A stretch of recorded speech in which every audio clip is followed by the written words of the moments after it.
بسم الله الرحمن الرحيم الحمد لله رب العالمين والعاقبة للمتقين والصلاة والسلام على سيد المرسلين سيدنا محمد وعلى آله وصحبه أجمعين أما بعد. Chers frères, chères sœurs, assalamu alaikum wa rahmatullahi wa barakatuh. Toutes les louanges à Allah subhanahu wa ta'ala, le très clément, le très miséricordieux. Mes frères, mes sœurs, la crise sanitaire que connaît le monde actuellement est venue certainement nous remettre en question, nous questionner sur un certain nombre de points, et notamment sur le but de notre existence. Quel est l'objectif de ma vie? Quel est le sens de mon passage sur cette terre? Quel est le but de ma création? En fait, quelle doit être ma relation avec Allah subhanahu wa ta'ala qui est mon créateur? Alors Allah subhanahu wa ta'ala lui-même nous dit clairement dans le Coran: وَمَا خَلَقْتُ الْجِنَّ وَالْإِنسَ إِلَّا لِيَعْبُدُونَ. Et je n'ai créé les djinns et les humains que pour qu'ils m'adorent. Ainsi nous voyons, mes frères et mes sœurs, à travers ce ayat, à travers ce verset, le but de la création de l'homme. Le but de la création de l'homme, c'est l'adoration d'Allah subhanahu wa ta'ala. En réalité, c'est exprimer, c'est manifester notre soumission, notre humilité devant Allah subhanahu wa ta'ala dans l'amour qu'on porte pour lui. Et vous savez que parmi les actes d'adoration qui nous ont été ordonnés par Allah subhanahu wa ta'ala, parmi ces a'mal, parmi ces actes justement à travers lesquels nous exprimons notre soumission envers Allah subhanahu wa ta'ala, nous manifestons notre humilité envers notre Créateur, il y a en premier lieu la salat. La salat d'ailleurs a été prescrite d'une manière qui nous montre de façon claire son importance. Vous savez, mes frères et mes sœurs, pour nos 5 salats obligatoires, Allah subhanahu wa ta'ala a appelé Rasulullah sallallahu alayhi wa sallam jusqu'à lui. Allah subhanahu wa ta'ala a appelé Rasulullah sallallahu alayhi wa sallam au-delà du 7e ciel, au-delà du jujubier, de la limite, pour lui offrir ce présent divin, pour lui offrir ces 5 salats obligatoires. Quelle est donc premièrement, mes frères et mes sœurs, la place de cette salat en islam? Il faut comprendre que la salat constitue le devoir le plus important pour le musulman, pour la musulmane. Elle occupe une place qui vient immédiatement après la shahada, après l'attestation de foi. En effet, nous voyons lorsque le prophète sallallahu alayhi wa sallam va définir l'islam, ou encore lorsque le prophète sallallahu alayhi wa sallam a comparé l'islam à un édifice qui repose sur 5 piliers, après l'attestation de foi, après la shahada, le prophète sallallahu alayhi wa sallam cite la salat, la prière. Et le prophète sallallahu alayhi wa sallam dit également: أَوَّلُ مَا يُحَاسَبُ بِهِ الْعَبْدُ يَوْمَ الْقِيَامَةِ الصَّلَاةُ. La première chose au sujet duquel les croyants seront jugés, seront interrogés le jour de Qiyamah, c'est la salat. La salat, mes frères et mes sœurs, c'est donc l'acte déterminant le jour du jugement dernier, après al-iman, après la foi. Aussi, nous voyons que le prophète sallallahu alayhi wa sallam, durant toute sa vie, nous a enjoint d'être consciencieux vis-à-vis de la prière, vis-à-vis de la salat. Et c'est d'ailleurs l'une de ses dernières recommandations avant qu'il ne quitte ce monde. Donc mes frères et mes sœurs, nous voyons la place centrale que tient cette salat en islam. Et justement, c'est la raison pour laquelle, lorsque la situation que je vis actuellement m'amène à m'interroger sur ma pratique du din, sur ma pratique de la religion, bien évidemment, je dois vérifier quel est mon niveau par rapport à la pratique de la salat? Quel est mon niveau par rapport à cette salat qui est un pilier du din, qui est un pilier de la religion? Par ailleurs, mes frères, mes sœurs, le virus invisible qui ébranle le monde actuellement nous rappelle brutalement, d'une part, notre faiblesse, notre humilité en tant qu'être humain. Et d'autre part, cela nous rappelle la force et la toute-puissance d'Allah subhanahu wa ta'ala qui est notre Créateur. C'est pourquoi nous comprenons qu'il est nécessaire de créer un lien réel et solide avec Allah subhanahu wa ta'ala. Il est nécessaire de créer un lien réel et solide avec Allah subhanahu wa ta'ala puisque c'est Allah le Tout-Puissant. C'est Allah qui a le pouvoir sur chaque chose. C'est Allah qui décide de chaque chose. Et c'est bien vers lui que nous devons nous tourner. Et justement, mes frères et mes sœurs, la salat, c'est le moyen d'être toujours en relation avec Allah subhanahu wa ta'ala. C'est un moyen très important dans le lien qui nous unit avec Allah subhanahu wa ta'ala. En effet, durant la salat, eh bien, le croyant, il converse directement avec Allah subhanahu wa ta'ala sans qu'aucune barrière ne l'en sépare. Vous connaissez certainement ce hadith de Muslim où il est rapporté en ce sens que lorsque le croyant récite la Fatiha, lorsque le croyant récite Ummul Qur'an, la mère du Qur'an, cette sourate que nous répétons dans chaque rakat, dans chaque cycle de prière, au moins 17 fois par jour, eh bien le prophète sallallahu alayhi wa sallam nous a montré qu'Allah répond à l'appel. Allah subhanahu wa ta'ala répond à l'appel du croyant. Allah répond à la glorification du croyant. Le prophète sallallahu alayhi wa sallam nous dit en effet فَإِذَا قَالَ الْعَبْدُ الْحَمْدُ لِلَّهِ رَبِّ الْعَالَمِينَ. Lorsque le serviteur il dit Alhamdulillahi Rabbil Alamin, il commence la lecture de cette sourate avec Alhamdulillahi Rabbil Alamin. قال الله تعالى حمدني عبدي. Allah subhanahu wa ta'ala répond. Allah subhanahu wa ta'ala dit mon serviteur m'a loué. وإذا قال الرحمن الرحيم. Lorsque le serviteur dit Ar-Rahman Ar-Rahim, قال الله تعالى أثنى علي عبدي. Allah subhanahu wa ta'ala dit mon serviteur a fait mon éloge, mon serviteur m'a complimenté. وإذا قال مالك يوم الدين.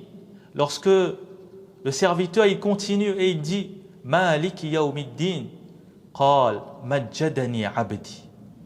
Allah subhanahu wa ta'ala il dit mon serviteur a célébré ma gloire, mon serviteur m'a glorifié. Et ainsi de suite jusqu'à la fin de cette sourate. C'est pourquoi il est dit que la salat, eh bien c'est le mi'raj du croyant, c'est l'ascension spirituelle du croyant.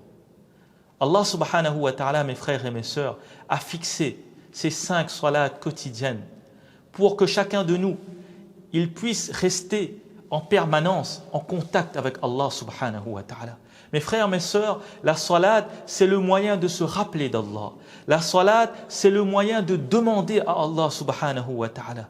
La salat, mes frères et mes sœurs, c'est le moment privilégié du serviteur avec son Créateur.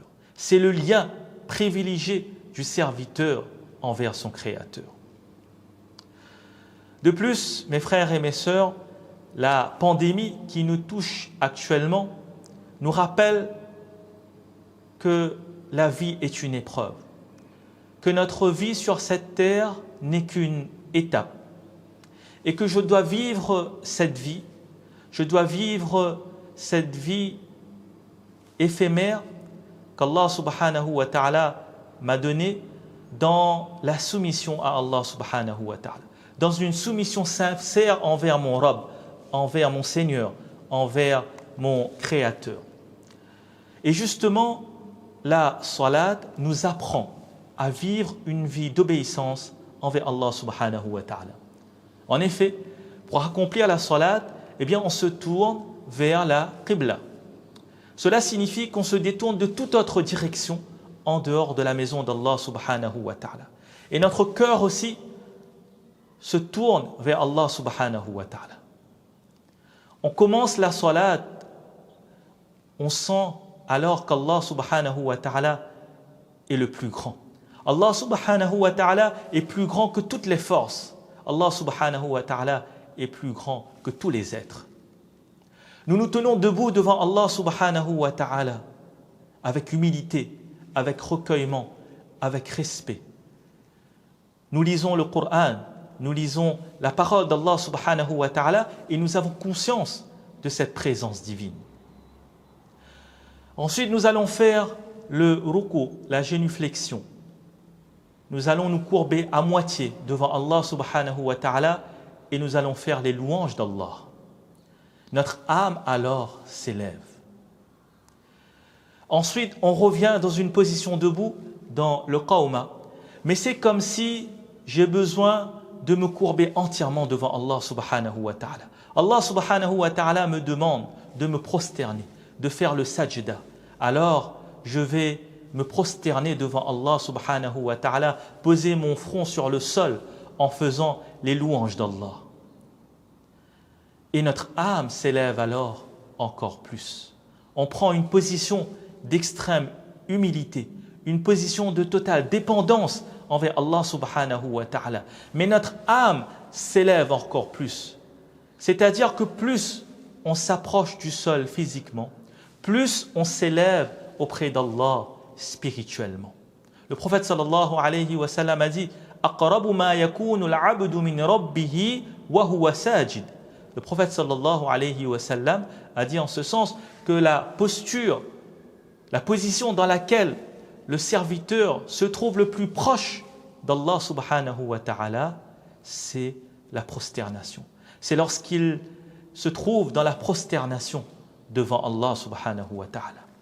Nous voyons donc que le corps a besoin de quelque chose qui se fait de façon graduelle.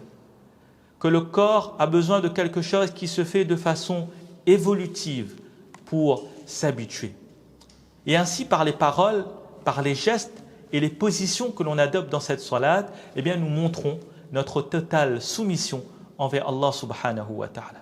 Le serviteur, il exprime à travers cette salat, eh bien, sa totale dépendance et sa totale soumission devant son Seigneur, devant son Rabb, devant son Créateur. Et c'est bien cela qui doit nous aider à former notre esprit de dévotion en dehors de la salat.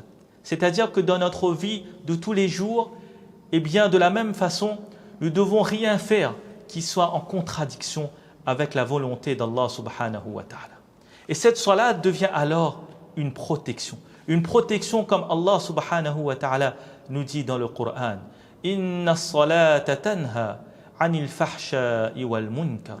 Allah subhanahu wa ta'ala nous dit dans ce ayat, dans ce verset de la sourate Al-Ankabut, la salat éloigne, la salat préserve de la turpitude et du blâme. La salat va donc renforcer notre discipline, la salat va donc renforcer notre obéissance et cela va se refléter, incha'Allah, dans notre comportement en dehors de la salat. C'est pourquoi, mes frères et mes sœurs, nous devons faire l'effort aussi eh bien, de créer dans notre salat cette pensée qu'on se trouve devant Allah subhanahu wa ta'ala, cette pensée qu'on se trouve devant notre Rabb, qu'on se trouve devant notre Seigneur, d'avoir dans notre salat cette conscience de la majesté d'Allah, d'avoir dans notre salat cette conscience de la grandeur d'Allah, d'avoir dans notre salat cette conscience de la présence divine.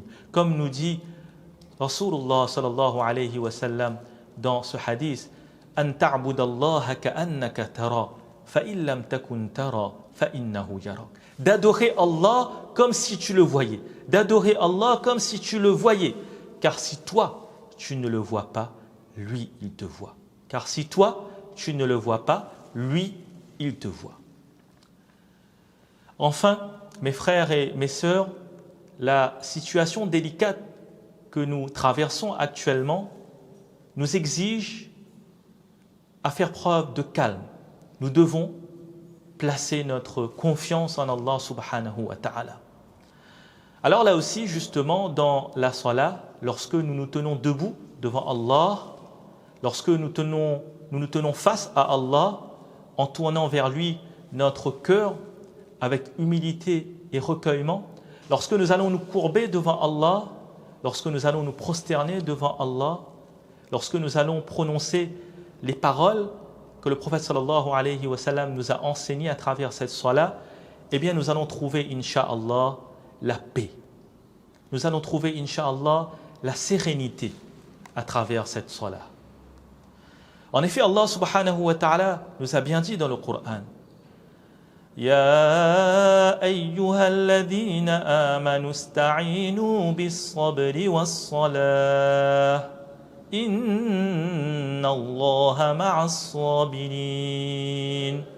Allah subhanahu wa ta'ala nous dit dans ce ayat, dans ce verset, Ya ayyuhalladhina amanu, ô les croyants, ista'inu, cherchez secours, bis-sabri, dans la patience, dans l'endurance, was-salah, et dans la salat, dans la prière. Allah subhanahu wa ta'ala accorde aux croyants, accorde aux croyantes dans cette salat une force. Allah accorde une force spirituelle, une force psychologique qui nous aide à affronter les peines, qui nous aide à affronter les difficultés. Regardez, le prophète sallallahu alayhi wa sallam lui-même, lorsqu'il était préoccupé par quelque chose, eh bien il se réfugiait justement dans la salat. Parce que cette salat, eh bien c'était sa joie, c'était son plaisir. La salat, c'était pour le prophète sallallahu alayhi wa sallam le ravissement, la fraîcheur des yeux. Et donc mes frères et mes sœurs, nous voyons que nous aussi, eh bien nous devons chercher l'aide d'Allah à travers cette salat. Nous aussi, eh bien nous cherchons le soutien d'Allah subhanahu wa ta'ala dans cette salat. Et nous cherchons la protection d'Allah dans cette salat. En résumé, mes frères et mes sœurs, retenons premièrement que la salat, c'est quelque chose de primordial. C'est quelque chose de primordial dans ma vie de musulman, dans ma vie de musulmane. Deuxièmement, que la salat, c'est le moyen qu'Allah subhanahu wa ta'ala m'a offert pour rester de façon permanente en contact avec lui. La salat, c'est le moyen qu'Allah subhanahu wa ta'ala m'a offert pour communiquer avec lui quotidiennement. Troisièmement, à travers cette salat, eh bien, nous apprenons à devenir de bons croyants. À travers cette salat, j'apprends à devenir un bon musulman. J'apprends à devenir une bonne musulmane. J'apprends à exprimer cette soumission sincère envers Allah subhanahu wa ta'ala. Et j'exprime aussi, à travers cette salat, mon amour pour mon Rabb, pour mon Seigneur, pour mon Créateur. Et enfin, quatrièmement, c'est dans la salat que se trouve le repos. C'est dans la salat que se trouve la tranquillité. C'est dans la salat que se trouve la paix intérieure. En conclusion, mes frères et mes sœurs, eh bien profitons de cette période de confinement pour créer chez nous, dans notre foyer, avec notre conjoint, avec notre épouse, avec notre époux, avec nos enfants, eh bien un environnement de la salat, une ambiance de la salat. Et profitons aussi pour remplacer les salats qui ont été manqués auparavant, pour faire les qadha de nos salats. Soyons réguliers dans nos salats, rattrapons nos salats qui ont été manqués et essayons de faire quelques salats surérogatoires, incha'Allah. Faisons cet effort pour Allah subhanahu wa ta'ala. Allah subhanahu wa ta'ala a mis mon succès. Allah subhanahu wa ta'ala a mis ma quiétude. Allah subhanahu wa ta'ala a mis ma tranquillité dans cette salat. Et enfin, soyons persuadés des bienfaits et des profits qui sont liés à cette salat. Qu'Allah subhanahu wa ta'ala me donne à moi-même en premier et à nous tous le tawfiq de comprendre et de mettre en pratique. Amin ya Rabbal Alamin. Wa akhiru da'wana anil hamdulillahi Rabbil Alamin. Je vous remercie pour votre attention. Barakallahu fikum. Wassalamu alaykum wa rahmatullahi wa barakatuh.